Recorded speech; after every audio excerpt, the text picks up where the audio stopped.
A nation built by immigrants, yet the US government sees them as a nuisance, taking jobs and spreading disease. But the problem is not the immigrants, it's the laws the government makes so that they can better control the US.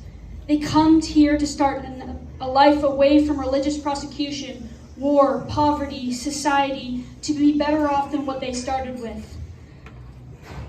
Living in the US, we complain about first world problems. Slow internet, slow cars, slow phones, old phones. Some have none, only the ground they sleep on. They do anything to make it by trying to sell for profit, ending in a jail cell, wasting away, while their kin toil away in fields. The American dream is for everyone, you say, but is it, they ask? 46.2 million immigrants in America, 11 million in California alone. Hear the shouts, the protests, the news showing the horror on the faces of millions.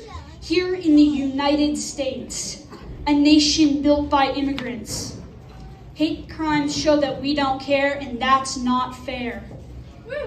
Big Pharma charging the farmers millions of dollars to take care of their daughters. $256,000 every 365 days is the price we pay to keep the CF away. Immigrants can't pay this if they get shipped away. I think of myself and my privilege. I think of the people who come to this country without documentation. How can they get a job without documentation? How can they get healthcare without a job? Do you see the pattern? They take opportunity from immigrants only to have the opportunity to take innocence. Give them a choice so that they can decide on a future they choose and not something someone else chooses for them.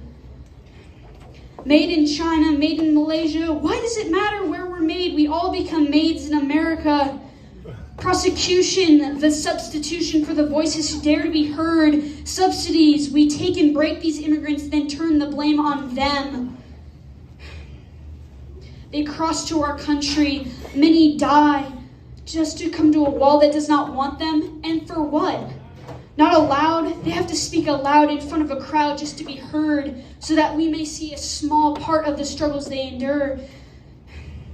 Government officials don't want anyone to get anything for free, yet the immigrants contribute $7 trillion every year. In California alone, they could support themselves if the system didn't rob them for every dime and cent they own. Organizations here to stop the downward pressure, the upward force for rehabilitation.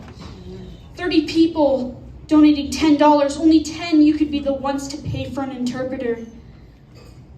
20 people donating $10, only 10 you could be the ones to pay for an evaluation.